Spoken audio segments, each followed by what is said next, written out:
गीता की 11 बातें आपकी जिंदगी बदल देंगी। पहला, क्रोध का त्याग कर दे। क्रोध से मनुष्य की मति मारी जाती है, यानी मुड़ जाती है, जिससे स्मृति भ्रमित हो जाती है। स्मृति भ्रम हो जाने से मनुष्य की बुद्धि नष्ट हो जाती है और बुद्धि का नाश हो जाने पर मनुष्य खुद अपना ही नाश कर बैठता है। दूसरा, मृत्यु से भी बढ़कर है। मृत्यु का भय न कोई मरता है और न ही कोई मारता है, सभी निमित्त मात्र है। सभी प्राणी जन्म से पहले बिना शरीर के थे, मरने के उपरांत वे बिना शरीर वाले हो जाएंगे। यह तो बीच में ही शरीर वाले देखे जाते हैं, फिर इनका शोक क्यों करते हो? कोई भी अमरजरी खाकर पैदा नहीं हुआ है। कोई जल्दी मरेगा तो कोई देर से। मृत्यु का भय मत पालो,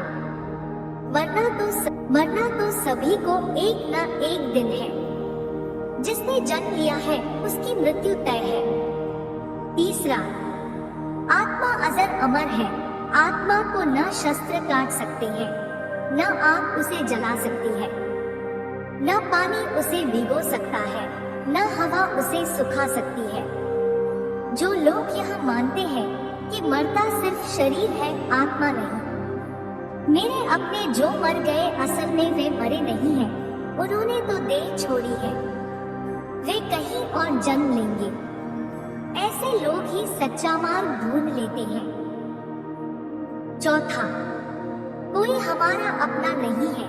गीता में श्री कृष्ण अर्जुन से कहते हैं कि हे अर्जुन, तेरे और मेरे कितने ही जन्म हो चुके हैं। आज जिसे तू अपना समझ रहा है वे पूर्व जन्म में तेरे नहीं थे। मेरे और तेरे बहुत से जन्म हो चुके हैं। मैं उन सभी जन्मों के बारे जानता हूँ, नहीं जानता। पांचवा, कर्मवान बनो, आस्थावान नहीं। कर्म पर ही तुम्हारा अधिकार है, लेकिन कर्म के ही तुम्हारा अधिकार है, लेकिन कर्म के फलों में कभी नहीं। इसलिए कर्म को फल के लिए मत करो और न ही काम करने में तुम्हारी आसक्ति हो। मन अपने वश में है, जो जितेंद्रिय एवं विशुद्ध अंतःकरण वाला है और संपूर्ण प्राणियों का आत्मरूप परमात्मा ही जिसका आत्मा है, ऐसा कर्मयोगी कर्म करता हुआ भी लिप्त नहीं होता। कर्मों में कुशलता को ही योग कहते हैं। छठा, नरक का द्वार। काम, क्रोध तथा लोभ ये 3 प्रकार के नरक के द्वार सर्व अनर्थों के मूल और नरक की प्राप्ति में हेतु होने से यहाँ काम, क्रोध और लोभ को नरक का द्वार कहते हैं। आत्मा का नाश करने वाले अर्थात उसको अधोगति में ले जाने वाले हैं। अतएव इन तीनों को त्याग देना चाहिए। सातवां, व्यर्थ की चिंता छोड़ वर्तमान में जियो। क्यों व्यर्थ की चिंता करते हो? किससे व्यर्थ डरते हो? कौन तुम्हें मार सका है? आत्मा न पैदा होती है न मरती है। जो हुआ वह अच्छा हुआ, जो हो रहा है वह अच्छा हो रहा है, जो होगा वह भी अच्छा ही होगा। तुम भूत का पश्चाताप न करो, भविष्य की चिंता करो। वर्तमान चल रहा है। आठवां, लगाव ही दुख का कारण है। तुम्हारा क्या गया जो तुम रोते हो? तुम क्या लाए थे जो तुमने खो दिया? तुमने क्या पैदा किया था जो नाश हो गया? न तुम कुछ लेकर आए, जो लिया यहीं से लिया, जो दिया यहीं पर दिया, जो लिया इसी भगवान से लिया, जो दिया इसी को दिया।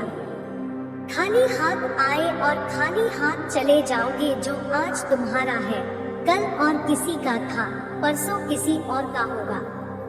तुम इसे अपना समझकर मग्न हो रहे हो। बस यही प्रसन्नता तुम्हारे दोहकों का कारण है। नौवां, परिवर्तन को समझो और उसके साथ रहो। परिवर्तन संसार का नियम है। जिसे तुम मृत्यु समझते हो वही तो जीवन है। एक क्षण में तुम करोड़ों के स्वामी बन जाते हो, दूसरे ही क्षण में तुम दरिद्र हो जाते हो। मेरा तेरा छोटा बड़ा, अपना पराया, मन से मिटा दो, फिर सब तुम्हारा है, तुम सबके हो।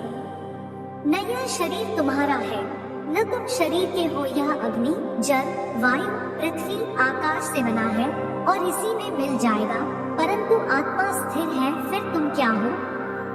10वां, धर्म की शरण में रहो।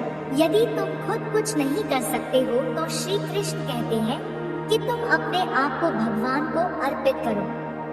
यही सबसे उत्तम सहारा है। जो इसके सहारे को जानता है वह भय, चिंता व शोक से सर्वदा मुक्त है। जो कुछ भी तो करता है उसे भगवान को अर्पण करता चल। ऐसा करने से सदा जीवन मुक्त का आनंद अनुभव करेगा। सारे धर्मों का त्याग कर मेरी शरण में हो जाओ। सर्वधर्मान परित्यज्य मामेकं शरणं व्रज। 11वां, विश्वास। मनुष्य अपने विश्वास से निर्मित होता है। जैसा वह विश्वास करता है वैसा वह बन जाता है। सदैव सदैव करने वाले व्यक्ति के लिए प्रसन्नता न इस लोक में है और न ही परलोक में। जो कोई भी व्यक्ति जिस किसी भी देवता की पूजा विश्वास के साथ करने की इच्छा रखता है, मैं उस व्यक्ति का विश्वास उसी देवता में दृढ़ कर देता हूँ। जय श्री कृष्णा।